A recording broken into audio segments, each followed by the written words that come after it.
Short company overview for BrainStorm. U.S.-Israeli biotech startup company, traded on the NASDAQ, BCLI. Market cap 80 million, 20 employees. Technology. Neuron offers best-in-class differentiated autologous mesenchymal stem cell treatment for neurodegenerative diseases. Neuron has strong IP and market exclusivity, promising benefit-risk profile, and R&D at clinical stage ALS program entering phase 3 as key inflection point. So usually we discuss autologous versus allogeneic, and we want to show you that we were able to get the autologous treatment very close to allogeneic as possible.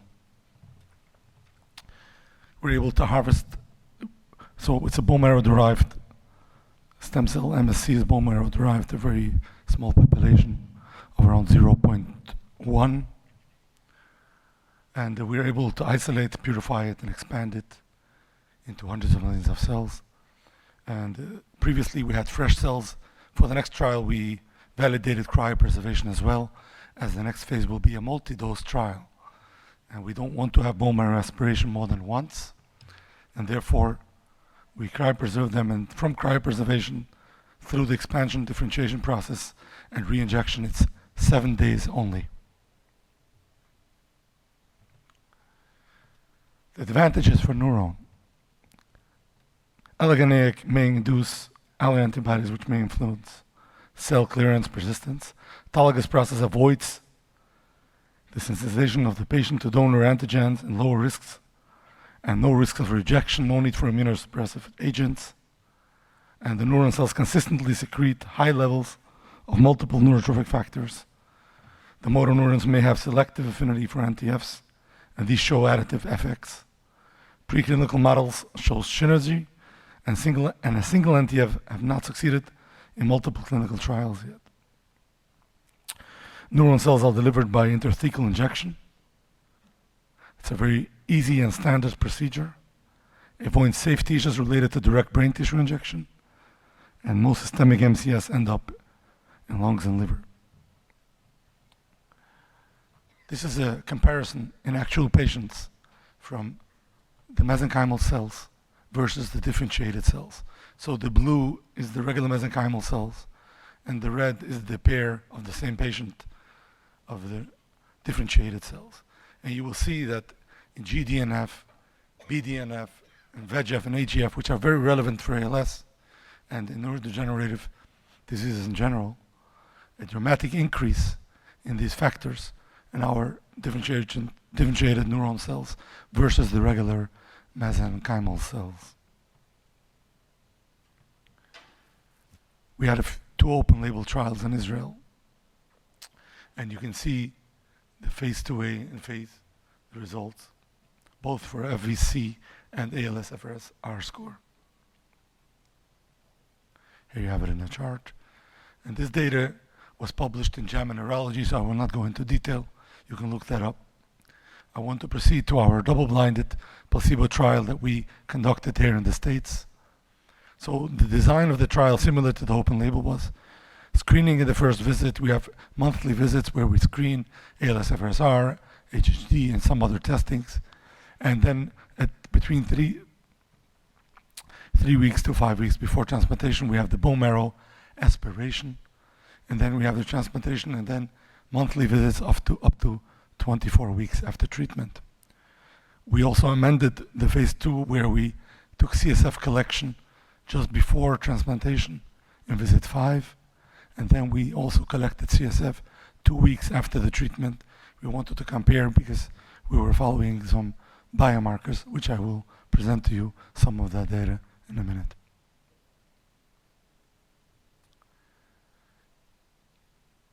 Primary endpoint of the trial was safety and tolerability. Secondary, ALS-FRS-R score, and SVC, and exploratory was HHD, and as I just said, the CSF biomarkers, which was added after the first 8 participants.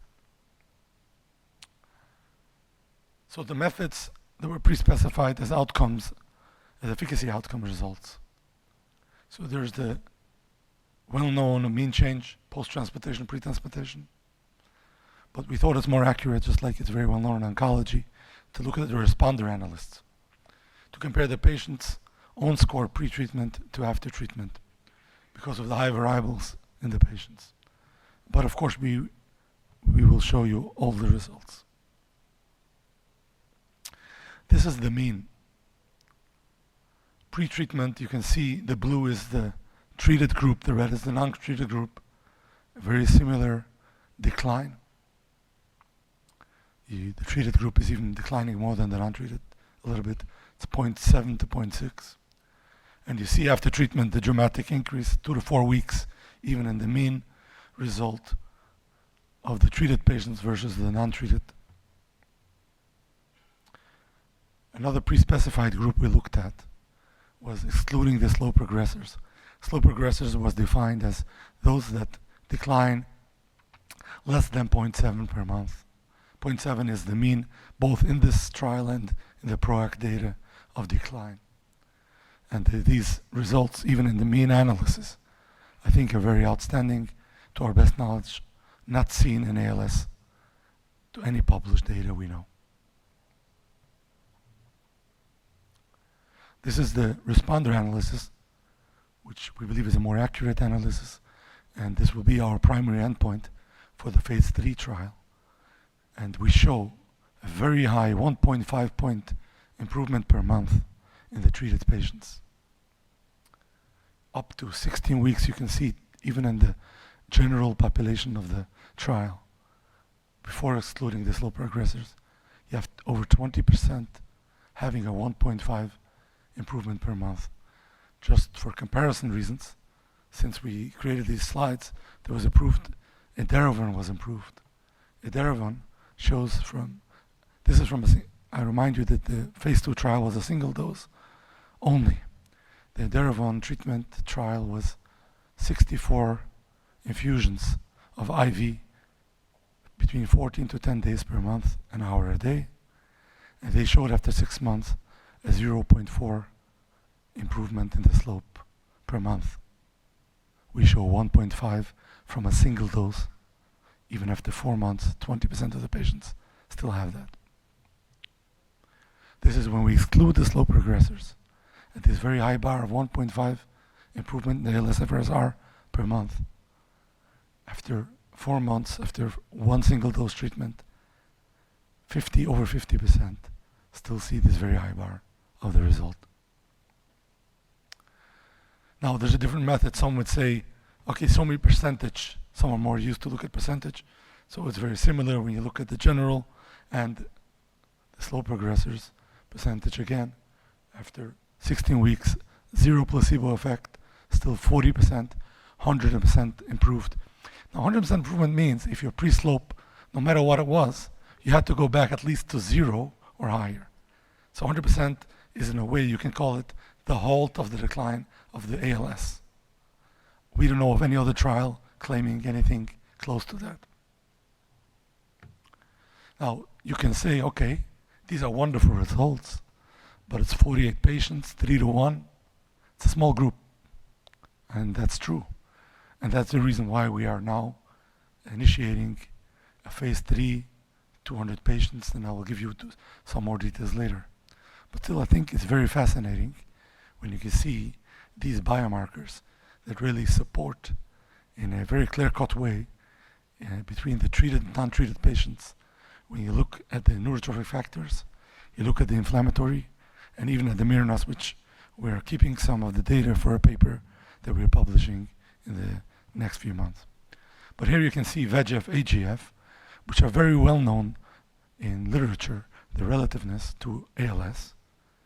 By the way, there are 2 separate trials, one on VEGF and AGF for ALS only. And you see the blue is the visit 5 before treatment. The green is visit 6 after treatment. The top of the chart is those that were treated with Neuron. Then is 26 patients. That was the data of all patients treated that we collected versus placebo patients, 9 out of 12. Also, all patients we collected. It is almost a QA/QC test where you see the placebo patients are flat pre and after. And LIF, you don't see anything, while in the treated patients, VEGF, you see a dramatic increase. Even AGF in the slot, it doesn't look so dramatic, but it's a statistical significant increase. And LIF, of course, which you can detect in the test before treatment, and it's very detectable after treatment of the patients that got neuron versus placebo, where there's still no detection. This is when we talk about the increasing of the neurotrophic factors. But there's also, not less important than ALS, known today, is the inflammatory effect to the disease, which is a dramatic effect. This may be an explanation why we see a better effect in the patients that have faster progressing. MCP1 is the most relevant of these biomarkers, and you see a very dramatic decrease in MCP1 in the treated patients, while in the non-treated patients, it's flat pre and after treatment. You also see a very nice decrease in SDF1 as well. So, how will our phase 3 study look like? Of course, it will be powered to efficacy because we now have some very statistical significant, or at least in most times we have significant results where we know how to have an efficacy trial, power to efficacy trial. So this will be again a double-blinded, placebo-controlled, multi-dose trial, 1-to-1 randomization, and in 6 top clinical sites in US and in Israel. Yes, I would like to comment. We had minimum slides, it's 15 minutes only, but the centers and the doctors we had in our phase 2 are going to be also in our phase 3, and they're very uniquely positioned, as all 3 centers in the previous trial, they are Mass General Hospital, Mayo Clinic, and UMass, and the chair of neurology of Mass General has 25 years of research in ALS, in addition to being a clinician, and also previous stem cell research. Bob Brown, the former president of ANA, and is probably one of the best ALS doctors in the country, and Tony Windenbank, former dean of Mayo Clinic, and the head of the stem cell department of Mayo Clinic, and 35 years of research in ALS, having his own other research in MSCs for ALS, and thinks that this is superior. He had said that publicly, and these doctors presented these results both at the NEALS conference in the States and at the MND International Conference. They own this, and they really are very supportive of our phase 3 as well.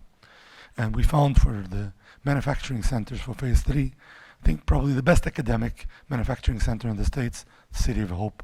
And we announced last week that we already initiated the tech transfer there. I'm overlapsing my 15 minutes. I saw my predecessor did that, but I'm finishing. As you see, this is the thank you. I was hoping maybe to be able to take a question or two, but I'm out of time. So thank you very much. Oh, this was a backup slide. Allow me 1 minute. Yeah, I put this in just this morning, and the comparison, as you can see, I mentioned it before. I wasn't sure it's on the deck. So if you look at the left-hand side, you see the difference between, this is how Enderavon measured their study, so we measured it the same way, from baseline to treatment. So we look at the right hand, Enderavon shows from baseline to treatment, 2.5 difference in the score of the treated and the non-treated, which gives a 0.4 benefit per month.